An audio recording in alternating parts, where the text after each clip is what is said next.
గడిచినటువంటి ఆదివారం చక్కటి సందేశాన్ని మనం ప్రారంభించాం.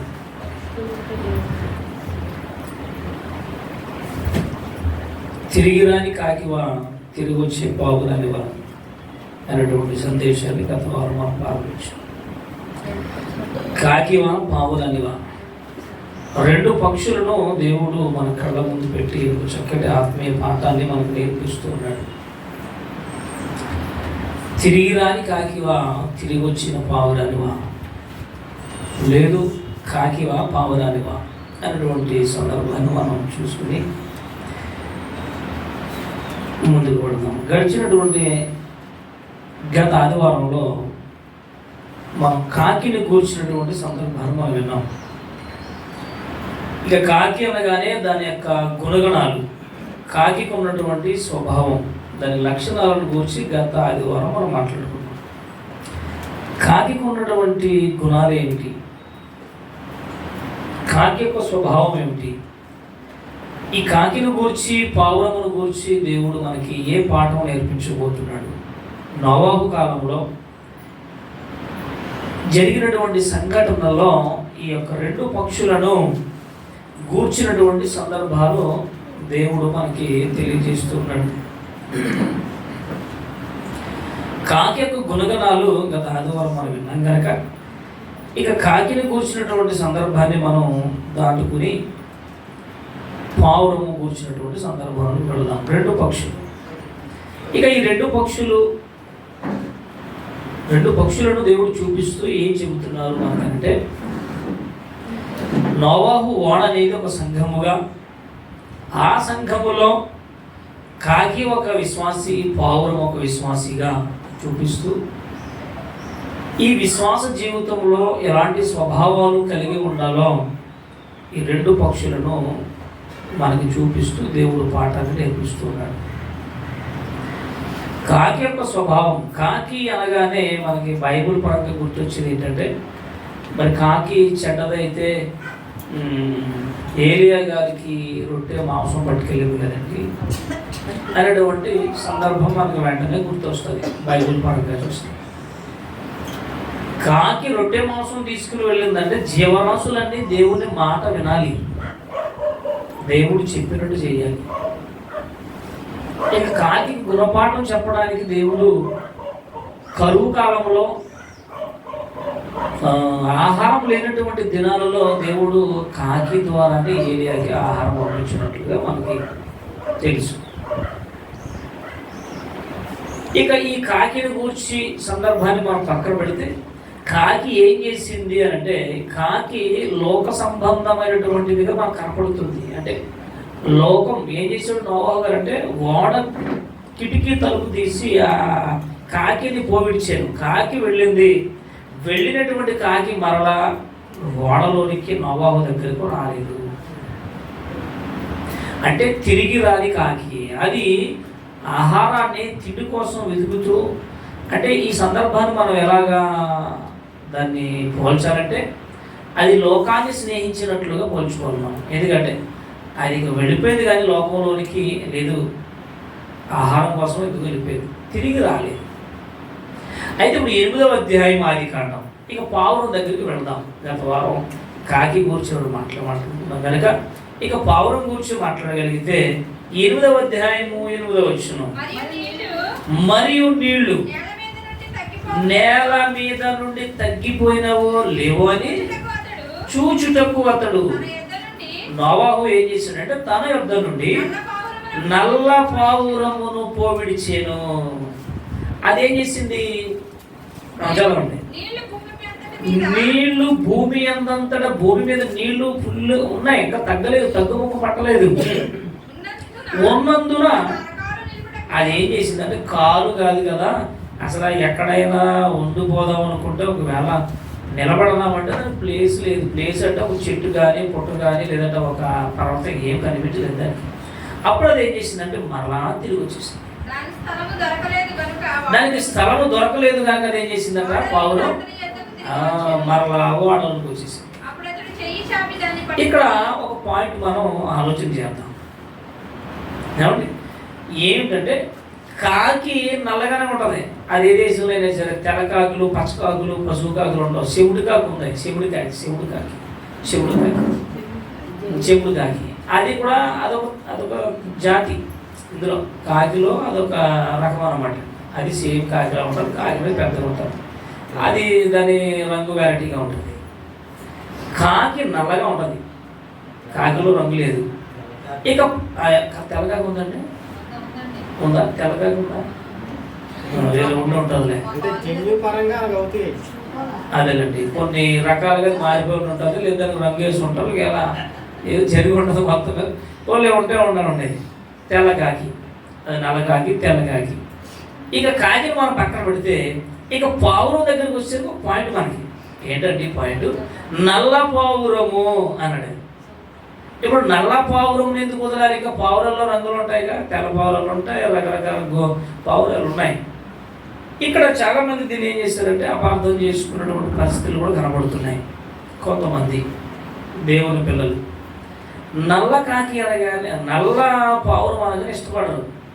అసలు నలుపు అనగానే క్రైస్తవులు చాలామంది ఇష్టపడరు, లోకస్తులు కూడా ఇష్టపడరు. ఎక్కువ శాతం క్రైస్తవులు ఇష్టపడరు.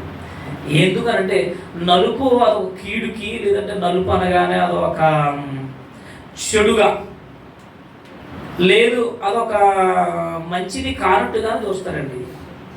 ముఖ్యంగా క్రైస్తవ సమాజం ఎక్కువ తెల్ల బట్టలు వేసుకోవాలి, తెల్లటి వాతావరణాన్ని ఎక్కువ చూపిస్తూ ఉంటారు సంఘాల్లో, మంచిదే. మరి ఇప్పుడు నల్ల పావురం బయటికి వెళ్ళేటప్పుడు పావురం అది నల్లదా తెల్లదా అని మనం పక్కన పెడితే పావురమే, కాకి. ఇక అలాగనుకుంటే మనము నలుపు ఇష్టపడినప్పుడు మరి ఈరోజు నలుపు శాతానికి సాదృశ్యంగా ఉందండి, మరణానికి సాదృశ్యంగా ఉంది. ఎవరైనా చనిపోతే పెట్టి వేసేది కూడా ఇంతకుముందు నలుపు క్లాత్ వేసేవారు, రెడ్ కానీ వైట్ కానీ రిబ్బన్ పెట్టేవారు. ఇప్పుడు ఏం చేస్తున్నారంటే వైట్ క్లాత్ వేసి బ్లాక్ రిబ్బన్ పెడతా ఉన్నారు. అంటే బ్లాక్ అనగానే అదొక కీడు అనేటువంటి భావనలో ఎక్కువ మనం వెళ్ళిపోయాం మనుషులుగా. ఇక చాలామంది ఇష్టపడినటువంటి రంగు నలుపు. కాబట్టి ఇప్పుడు అలాగనుకుంటే దేవుని వల్ల ఇప్పుడు మన తల ఎలా ఉందంటే నల్లగా ఉంది. పోనీ దేవుడు ప్రేమించి తెల్లగా చేసాడు అనుకోండి, దేన్ని మన తల ఉంటుంది.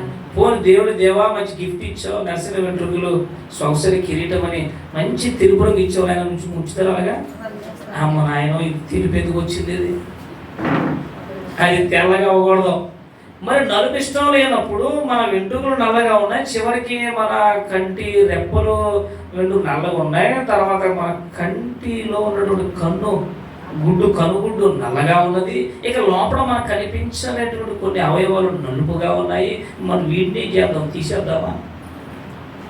చూసారు ఎవరంటే ఆలోచన వెళ్ళిపోయారు. దేవుడు ఇచ్చినటువంటి రంగులన్నీ మంచియే.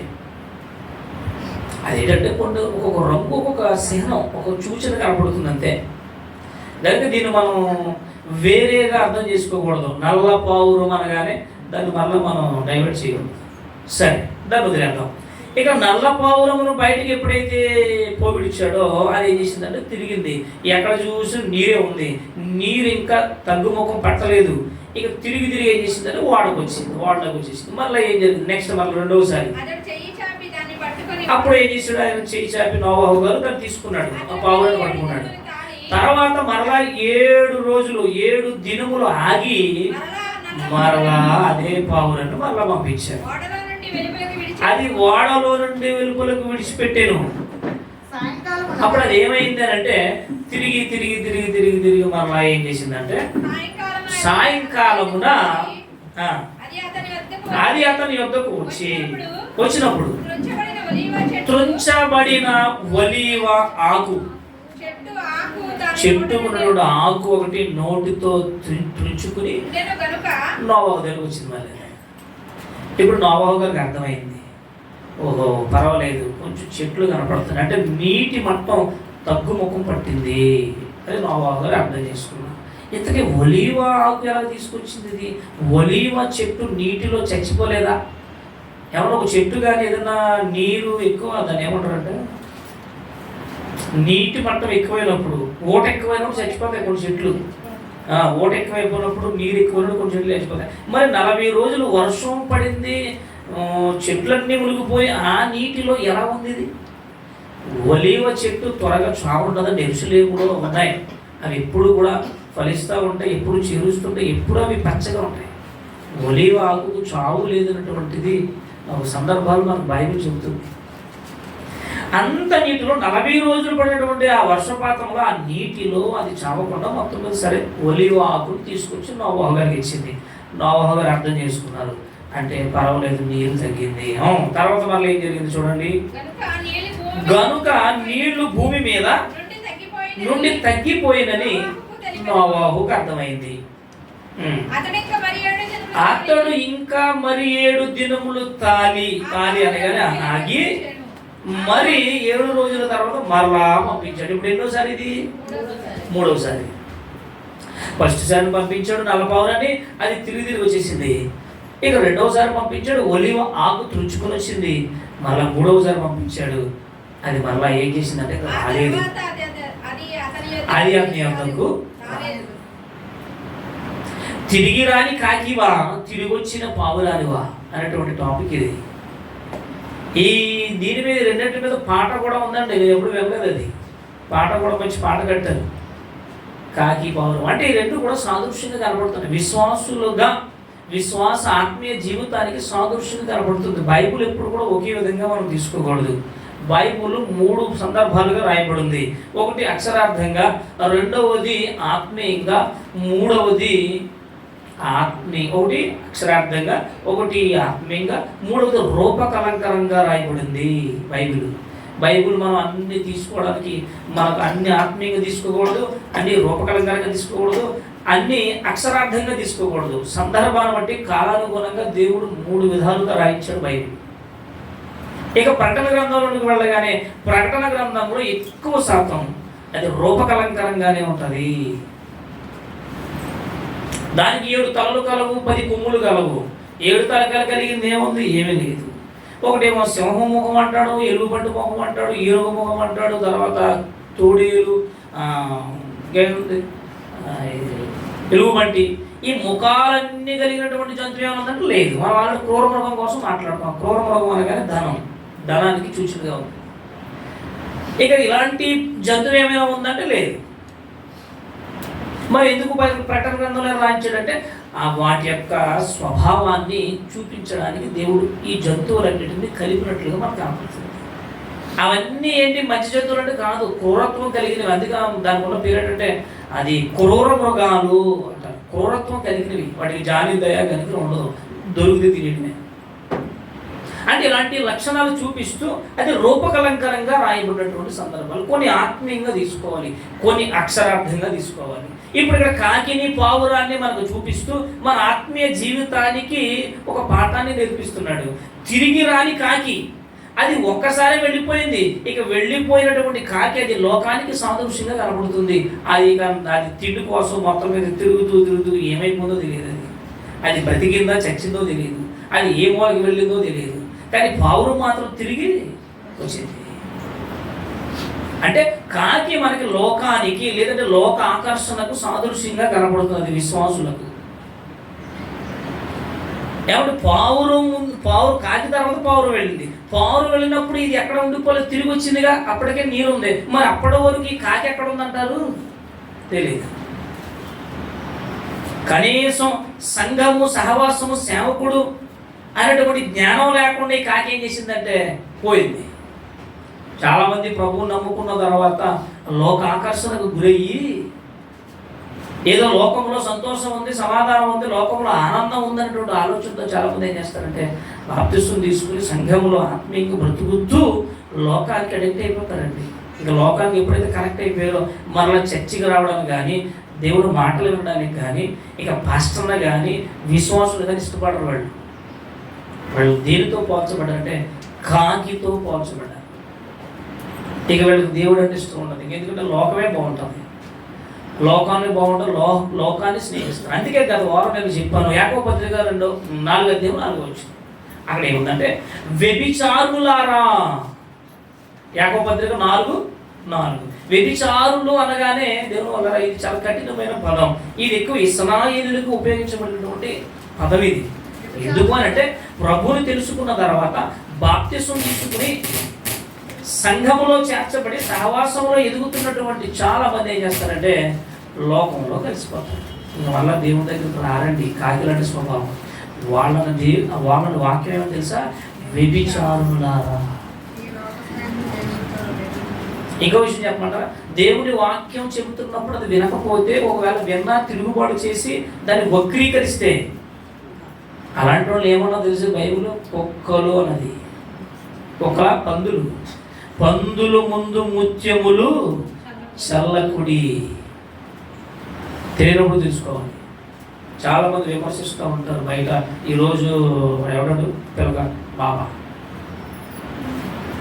ఈ మధ్య బాగా వైరల్ అయిపోతుంది మనోహర్ దాస్. అంతా గొర్రెలు అంటున్నాడు. మనం క్రైస్తవులందరూ గొర్రెలే. ఈ గొర్రెలకి ఏం తెలియదు. వీళ్ళు దేవుడే కాదు, వీళ్ళు దేవుడికి బట్టలే లేవు, 3 మేకులు పీక్కోవాలి. ఇలాంటి విమర్శన బుద్ధితో ఈరోజు ఎంతో మత ఛాంద సోదరులు క్రైస్తవ్యంలో కూడా ఉన్నారు. వాళ్ళని ఎలా పోల్చిందంటే పందితో పోల్చాడు దేవుడు. ఇక్కడ పందుల ముందు ముత్యము అనగా దేవుని వాక్యం.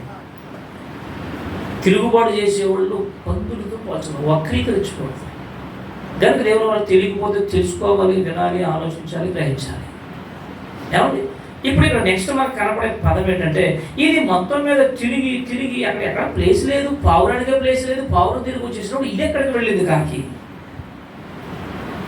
కనుక కాకి యొక్క స్వభావం మనలో ఉండకూడదు అంటూ యాకోబు పత్రిక 4:4 ఏమని రాయబడింది అంటే, వ్యభిచారులారా, ఈ లోక స్నేహం దేవునికి వైరమని, దేవునితో వైరమని మీకు తెలియదా? అసలు ఆ దేవునితో ఈ లోకం వైరం పెట్టుకుంది. ఈ లోకానికి దేవుడు అంటే, దేవుని సన్నిధి అంటే, పాస్టర్ అంటే, వాక్యం అంటే నచ్చదు. నచ్చనప్పుడు ఈ లోకంతో మీకు స్నేహం ఏంటి? ఈ లోక స్నేహము దేవునితో వైరం అని మీకు తెలుసా? తెలియనప్పుడు, తెలిసినప్పుడు మీరెందుకు లోకంతో స్నేహం చేస్తున్నారు? మరొకసారి అంటే మేము జెస్సీ నేను కేరళ దింపాక జంగారెడ్డి కారు ఇక్కడ పెట్టి బండి మీద వస్తూ ఉన్నాం. జెస్సీ కూడా నేను వస్తాను డాడీ అంటే తీసుకెళ్ళాను. రాత్రి 12 రావద్దని చెప్పాను. ఆవిడ వెళ్ళలే, కారు మీద వచ్చేసి. మేమిద్దరం వస్తూ ఉంటుంటే అక్కడ అమ్మగారిని, సేజమ్మ గారిని నాకు దింపి, కేరళ నుంచి వచ్చారు ఒక ఆయన అమెజాన్ గారు పెద్ద ఆయన, వాళ్ళిద్దరు నాకు దింపి కారు అక్కడ పెట్టి నేను బండి వేసి వస్తుంటే, మన ఇక్కడ మసీద్ సెంటర్కి బస్ స్టాండ్ సెంటర్కి మధ్యలో నుండి రాత్రి 12 గంటలకి ఒక బైక్ యాక్సిడెంట్ జరిగింది. బైక్ యాక్సిడెంట్, పిల్లలే వాళ్ళు హై స్కూల్ పిల్లలు, కాలేజీ పిల్లలు తెలియదు. నాకు సరిగ్గా మీసాలు కూడా రాలేదు. ఇంకొన్న కుర్రోళ్ళు సన్నగా ఉన్నారు. ఏమైందో తెలియదు అక్కడ. వాళ్ళంతా వాళ్ళే పడిపోయి, అది బైకు కొత్తగా వచ్చినాయి కదా బైకులు, రేస్ బైకులు, ఏదో వెరైటీ బైకులు వచ్చినాయి. మరి దాని మీద ఏమన్నా వాళ్ళు ఏమైనా కటింగ్లు కొట్టారా, లేకపోతే ఎక్స్ట్రా ఏమైనా చేశారా? గందరగోళం అక్కడ ఎవ్వరు లేదు. ఒకవేళ ఇసుక ఏమైనా కోసేసి, ఇసుక కోసేటికి ఇసుక ఏముంటుంది అక్కడ? ఆ టర్నింగ్ ఉంటుంది, లైట్గా టర్నింగ్ ఉంటుంది. రామరాజ్యం ఏదో కొత్తది షాప్ ఓపెన్ చేసి దాన్ని ఎదురుకున్నాను అనమాట. మరి ఎలా పడిపోయారు? లేకపోతే ఏమన్నా కటింగ్లో బండి మీద ఏమన్నా ఇన్స్టాల్ చేశారో ఏంటో తెలియదు. 3 పడిపోయారు. ఒకడికైతే మొత్తం కాళ్ళు చేతులు ఇరిగిపోయి, ఒకడికైతే ఈ మోసం నుంచి ఇక్కడ నుంచి కండాలు పడిపోతుంది. ఈ బారు మోసపు దగ్గర నుంచి ఇలాగా ఊడిపోయి కండాలు పడుతుంది. ఆ చీకట్లో డివైడర్ లైటు సరిగ్గా మిల్కు అంటున్నాక నేను బండి మీద రాత్రి 12 గంటలకి అంటే కూడా ఎవరు చూడలేదు, వాళ్ళు పట్టించుకోలేదు. ఒక కారు వచ్చింది, కారు మీద కుర్రోడు దిగి వాళ్ళు లేపుతుంటే ఎలబడిపోయి కాళ్ళు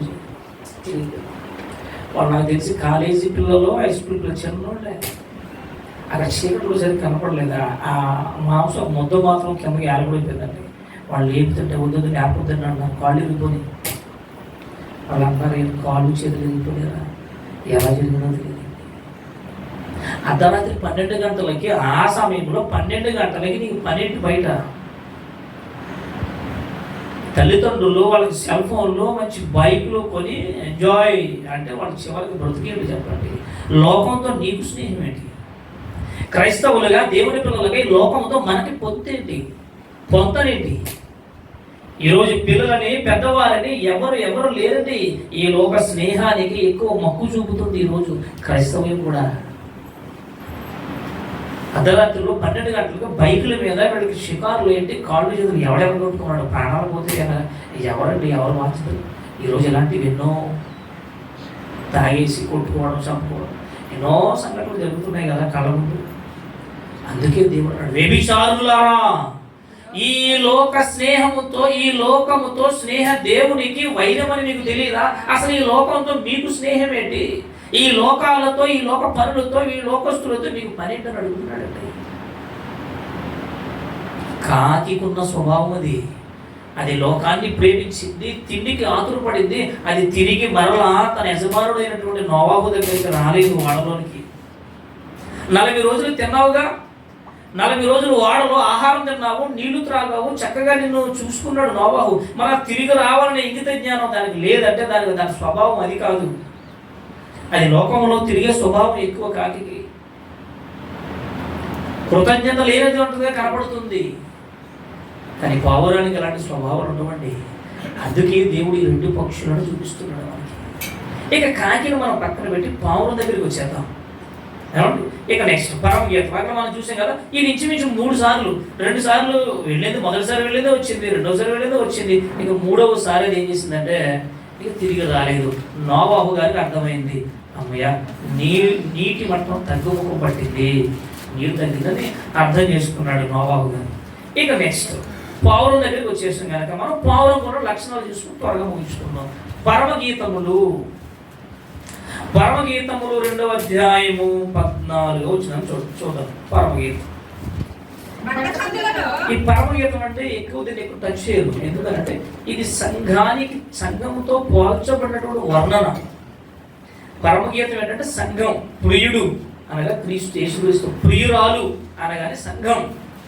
ఈ పరమగీతం అనగానే దీని వర్ణన ఎలా ఉంటుందంటే, నా ప్రియుడు, నా ప్రియురాలు, నీ ముఖము మనోహరమైనది, నీ కన్నులు గువ్వ కన్నుల వంటివి అంటారు. చూడండి, చదవడం. బండ సంధులలో ఎగురు నా పావురమా, పేటు బీటలను ఆశ్రయించు నా పావురమా, నీ స్వరము మధురము, నీ ముఖము మనోహరం. మళ్ళీ ఎక్కడి నుంచి మళ్ళీ పావురం కోసం చెప్పింది కదా, అది వర్ణన, రూపకలంకరమైనటువంటి భావం కనబడుతుంది ఇక్కడ. సంఘాన్ని పోలిస్తూ సంఘాన్ని ప్రేమించి చెప్పినటువంటి మాటలది. ప్రియుడు, ప్రియురాలు అనగా సంఘం, ప్రియుడు అనగా యేసుక్రీస్తు వారు. ఆ సంఘాన్ని ఎంతగా ప్రేమిస్తున్నాడో వర్ణిస్తున్నాడు. వర్ణన. నా పావురమా, ఇది ఎక్కడ ఉంటుంది? బండ సందులలో, పేటి బీటలలో. అదొక మంచి ప్లేస్ ఎంచుకుంటుందండి. అది ఎక్కడ పడతాడు? కాకిలాగా పెంట్ల మీదకి, శవాల మీదకి వెళ్ళదు. అది దాని ఇష్టానుసారంగా తిరగదు పావురం. పావురాన్ని బైబిల్లో చాలా చక్కగా పోల్చబడింది. దీని లక్షణాలు వేరు. ఇది ఆత్మీయ జీవితానికి పోల్చబడినటువంటి పక్షిగా కనపడుతుంది పావురం. ఏమండి? ఇక్కడ ఏమంటే నా పావురమా, బండ సందులో పేటు బీటలను ఆశ్రయించు నా పావురమా, నా పావురమా. పావురం ఈ వర్ణన. ఇక నెక్స్ట్ మత్తయి సువార్త కొన్ని మాటలు చూసుకుని మనం ముగింపులోకి వెళ్దాం. మత్తయి సువార్త 10వ అధ్యాయము 16-17 వచ్చింది. ఇక్కడ కూడా పోలిక ఉంది చూడండి. పోలిక. ఇదిగో తోడేళ్ల మధ్యకు ఏమండి గొర్రెలను పంపునట్లు నేను మిమ్మల్ని పంపుచున్నాను కనుక. మరలా ఇక్కడ 2 జంతువులు చూపిస్తున్నాడు. ఒకటి పక్షి, ఒకటేమో ఏంటంటే పాము. ఈ పాము కోసం కూడా చాలా అనాలోచనలో ఉంటున్నారండి చాలా మంది తెలియక. పాము కూర్చి కూడా ఇది పెద్ద సంచలనం. ఇది ఇక్కడ 2 చూపిస్తూ ఒకటే పాముని, ఒకటి పావులని. పాముకున్నటువంటి లక్షణాన్ని చెబుతున్నాడు, వివేకము.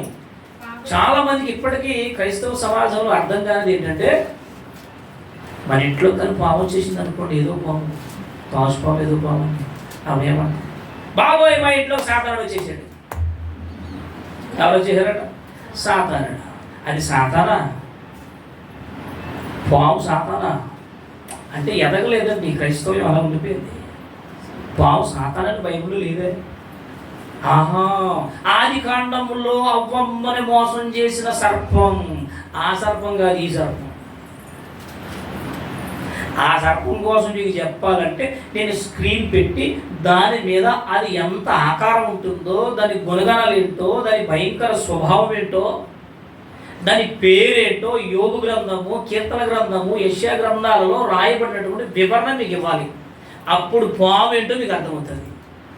ఆది కాండంలో సర్పం అని ఉంది కదా, అదే సర్పం మా ఇంట్లోకి వచ్చేసి నీకు సర్పం అంటే సాతానే, నీకు అన్నీ సాతానే. పాము అంటే సర్పం సాతాను కాదండి. ఆది కాండంలో అవ్వను మోసగించిన పాము అది వేరు. మీరు అనుకున్న, మనం అనుకున్న ఈ పాములు, బురద పాములు, గడ్డి పాములు కాదయ్యి. పాము చెవిటి పాము, అదొక మూగ ప్రాణి. దాన్ని ఏమన్నా చేస్తే కలుస్తుంది, లేకపోతే పోతుంది. అది మనం ఏం చేయదు. అయితే దానికి ఒక స్వభావం చూపిస్తున్నాడు పాముని చూపిస్తూ. దానికి ఒక లక్షణం ఉంది. ఏంటి ఆ లక్షణం అని అంటే, ఆ పాముకి వివేకం ఎక్కువ. దేనికి వివేకం? కరవడానికి కాదు. దాని ప్రాణాన్ని కాపాడుకోవడానికి ఏదైనా శబ్దం వచ్చినప్పుడు అది స్పర్శ ద్వారా తెలుస్తుంది. స్నేక్ స్పర్శ ద్వారా పసిగడుతుంది. అది చెవుడిది, అది మోగద, దానికి ఏమి కనపడతాయి. నాలుగు ద్వారా స్పర్శిస్తూ ఉంటుంది, తోక ద్వారా స్పర్శిస్తూ ఉంటుంది. ఆ కదలికలను పసిగట్టేటువంటి వివేకం పాముకి ఎక్కువ. తన ప్రాణాన్ని కాపాడుకుంటుంది. ఏదైనా శబ్దం వచ్చినప్పుడు వేళ ఎవరైనా నన్ను అటాక్ చేస్తారేమో, నన్ను చంపుతారనేటువంటి భయంతో అది పసిగడుతూ వెంటనే ఏం చేస్తుందో తెలిసింటే, ఏదైనా శబ్దం వచ్చిందనుకోండి, అది పసిగట్టి వెంటనే అలాగే దాక్కుంటుంది. లేదన్నా రంధ్రాలు ఏముంటాయి ఏంటది, పీతలో లేదంటే సుంచులు, దానికి దానికి ఇల్లే ఉండదు మామూలు. ఈ పీత కన్నాల్లో అందులోకి వెళ్తాం, అందులోకి వెళ్ళి వాటిని తింటాం ఎడకం. అంటే పాముకున్నటువంటిది ఏంటంటే వివేచన. అది కొంచెం యుక్తిగా ఉంటుంది. అంటే తన ప్రాణాన్ని అది రక్షించుకోగలిగేటువంటి ఒక స్వభావం. అదే తప్ప ఎలా కరవాలి, ఎలా మనుషుల్ని చంపాలి అనే ఆలోచన దానికి ఉండదండి. అదొక జీవి, అదొక పురుగు. అది పురుగు జాతికి సంబంధించింది సర్పం అనగానే. దానివల్ల మన బైబిల్లో ఆదికాండానికి వెళ్ళకూడదు. అది మహా చరిత్ర. అది చాలా పెద్ద చరిత్ర. ఆ సర్పం వేరు, మహాఘట సర్పం. ఏంటి ఆ ఘట సర్పం? దాని జీవితం ఏంటి? అవ్వమ్మను ఎలా మోసం చేసింది? అసలు అవ్వమ్మ ఇంతగా మోసపోవడానికి, ఇంతగా భయపడిపోవడానికి తాజుబాము లేదా బురదబామా? ఈరోజు పెద్ద పెద్ద పాములను పట్టుకొని మెడలో వేసుకుంటారండి. తాజుబాములు ఇప్పుడు ఇలా స్నేక్ స్పెషలిస్ట్ ఉంటారు, వాళ్ళు పట్టుకుంటారు. వాటిని పట్టుకొని తోక పట్టుకున్నారంటే ఏం లేదు. ఇంకో విషయం తెలిసి అలా పడగెట్టినప్పుడు ముద్దు పెట్టుకున్నది.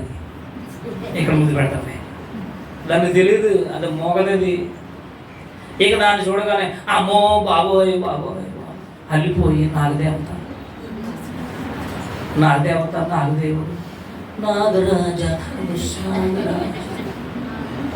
ప్రజలు కాగా అలవాటు అయిపోయిందండి. ఎందుకంటే హైందవ సహోదరులు అన్నిటినీ దేవుడిగా భావిస్తారు. హైందవ సహోదరులకు ఉన్న లక్షణం ఏంటంటే అన్నిటినీ, పుట్ట, చెట్టు, పక్షి, మృగం అన్ని దేవుడే. గాలి దేవుడే, సూర్య భగవానుడు, అగ్ని భగవానుడు, అన్నిటినీ వాళ్ళు ఏం చేస్తారంటే దేవుణ్ణి చూస్తారు. అందులో ఆ వస్తువులలో దేవుడిని చూసుకుంటారు వాళ్ళు. చివరికి కుక్క దేవుడే, గౌరీదేవి. ఇక చివరికి గణప దేవుడు, చివరికి అన్నం పరబ్రహ్మం, తినే తిండి కూడా దేవుడే. అంటే వాళ్ళ నమ్మకం అది. మరి మనకేముంది? వాళ్ళు నమ్మాలని చెప్పి మనం నమ్మితే దాని గురించి తెలుసుకోవాలిగా. బైబిల్ ఏం చెప్పింది? అది మూగజీవండి. చాలా మందికి ఉన్న అపోహ ఏంటంటే అది పగబడుతుంది. నాయన నిస్సి, నువ్వు నన్ను అడిగేసావు కదా అక్కడ స్కూల్లో, నేను వస్తున్నాను. అడ్రస్ ఎక్కడ? ప్రశాంత్ని అడిగాను. ప్రశాంత్ నిస్సి ఇల్లు ఎక్కడ? అది చింతగింజల ఫ్యాక్టరీ వీధి, పైకి చర్చి ఉంటుంది, నువ్వేం చేయలేవులే. అడ్రస్ ఎక్కడ? ఫోన్ నెంబర్ ఎక్కడ? ఒక ఆవిడ ఉంటుంది. నిజంగానండి. మరి ఒక ఆయన పొలంలో కనపడితే కొట్టాడట. తాచుపాము పడగతే కొడితే సగమే కొట్టాడట. సగం కొడితే అది పారిపోయింది. ఆ పారిపోయింది ఏం చేసింది తెలిసాను? పగబెట్టుకుని 3వ రోజు వచ్చిందని ఇంటికి. 3వ రోజు ఇంటికి వచ్చి అరుగు మీద ఉంది, పిలుస్తుంది, అరే నన్ను కొట్టావు కదా రా. ఎవరు చెప్పారంటే అపోహలు. పాము ఎప్పుడు పగపట్టదు. మీరు ఒకవేళ ఇది మతం అనుకుంటే ఒకవేళ బైబుల్ మాట మీరు నమ్మకపోతే ఈ పాములు పట్టుకున్నామని అడగండి, లేదా సైన్స్ అడగండి. సైన్స్ దీనికన్నా గొప్పదేం కాదు. అపోహ. మనవాళ్ళు పితరులు కొన్ని సినిమాలు తీశారు, దాన్ని హైలైట్ చేశారు, అది గొప్పదానిగా చిత్రీకరించి లోకానికి చూపించారు, దాన్ని మనం నమ్మేశాం. బైబుల్ ఒప్పుకోదు. దానికి ఏం తెలియదండి. అదొక మూగ ప్రాణి, చిన్న జీవి, అది అలా తిరుగుతూ ఉంటాయి. ఎక్కడ ఇంట్లో రావచ్చు, అది ఆఫీస్లో రావచ్చు, గుమ్మాలలో రావచ్చు, ఆ రోడ్డు మీద తిరుగుతుంది. ఎక్కడో ఎక్కడ ఉంటుందో దానికి తిరుగుతుంది బ్రతుకు.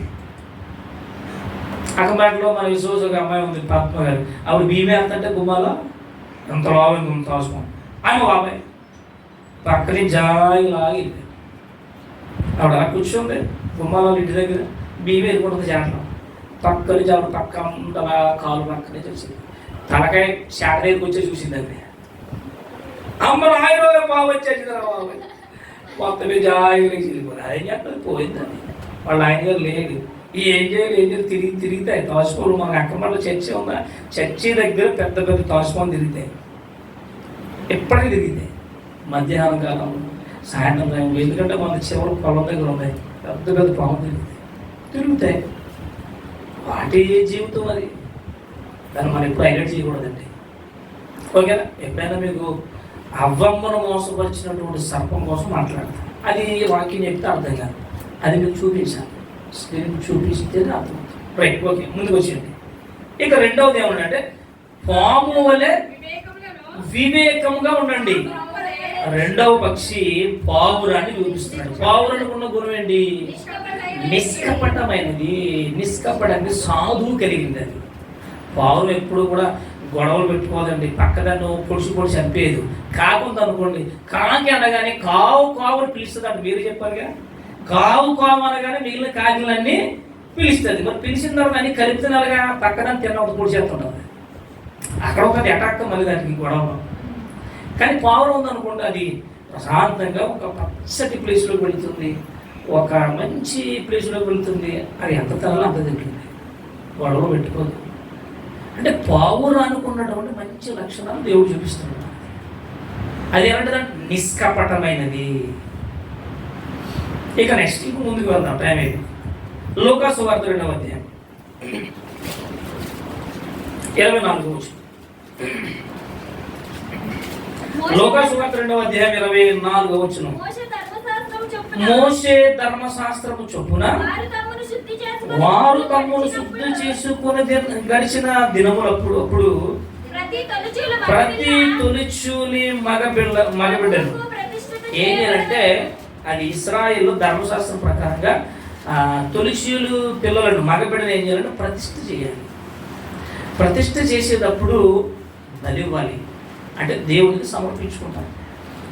ధర్మశాస్త్రం ఏంటంటే ప్రతి తొలిచూలి మగబిడ్డ దేవుడికి ప్రతిష్ఠ చేయాలి. మందిరాన్ని తీసుకుని వెళ్ళాలి. యెరూషలేము మందిరాన్ని తీసుకుని వెళ్ళి ఆ బిడ్డను ప్రతిష్ఠ చేసి దేవుడికి సమర్పించుకొని ఆ బిడ్డ పక్షాన అక్కడ బలి ఇవ్వాలి. 2 గువ్వలను కానీ రాయబడి చూడండి. ఏంటి బలి ఇవ్వాలి అంటే, ప్రభు నామమును బట్టి చెప్పబడినట్టు 2 గువ్వల జతనైనను 2 పావురపు పిల్లలనైనను దానమాట ప్రతిష్ఠ చేసినప్పుడు గువ్వలు కానీ పావురం కానీ తీసుకెళ్ళి మందిరంలో బలి ఇవ్వాలి. అంటే పావురం మనకి ఇంకెలా కనపడుతుంది అంటే, అది బలికి ఉపయోగపడేదిగా కనపడుతుంది. అది బలికి లేదా అర్పణకు అది అంగీకార యోగ్యముగా కనపడుతుంది పావురానికి మంచి లక్షణం. అది బలికిని, అది పరిశుద్ధతకు సాదృశ్యంగా కనబడుతుంది.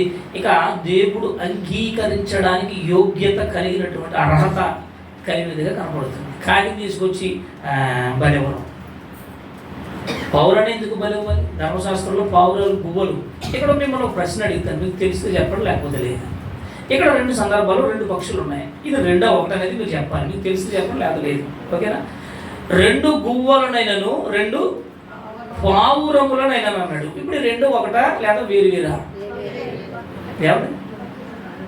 ఏదో ఏదో అంటే తెలియకపోతే చెప్పొద్దు. పెద్దోళ్ళు ఉన్నారు కనుక ఈ రెండింటి గురించి పక్షుల కోసం తెలిసి కనుక తెలిస్తే చెప్పండి. ఈ 2 ఒకే జాతికి సంబంధించినయా లేదా వేరు వేరు జాతి? అయ్యో, ఏదో ఒకటి చెప్పండి. సరే, వదిలేద్దాం. దీనికోసం 2 పాస్టర్లు గొడవ. మన కోయిలగూడలో ఇద్దరు పాస్టర్లు గొడవ. ఒక ఆయన అంటాడు, అరే ఈ 2 వేరు వేరు అని ఒక ఆయన ఉన్నాడు. ఒక ఆయన అన్నాడు, కాదే 2 ఒకటేనన్నాడు.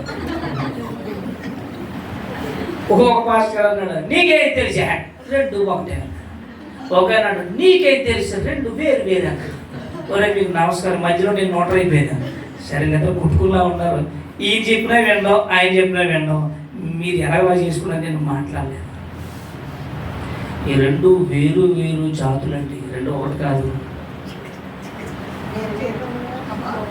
2 గువ్వలనైనను 2 పావురములనైనా ఏం చేయాలంటే బలివ్వాలి. ఈ 2 ఏదో ఒక జాతి, 2 పక్షులే. కానీ ఈ 2ంటికి బలికి అర్హత ఉంది. ఈ 2 కూడా బలి వచ్చు. దేవుడు కోరుకునేటువంటి పక్షులు. రైట్, మంచిది. ఇది వదిలేద్దాం. ఇది మనం పరమగీతం టైం అయిపోయింది. పరమగీతము 6వ అధ్యాయము 9వ వచనం. 2 మాటలు చూడండి, ప్రార్థన చేసుకుందాం.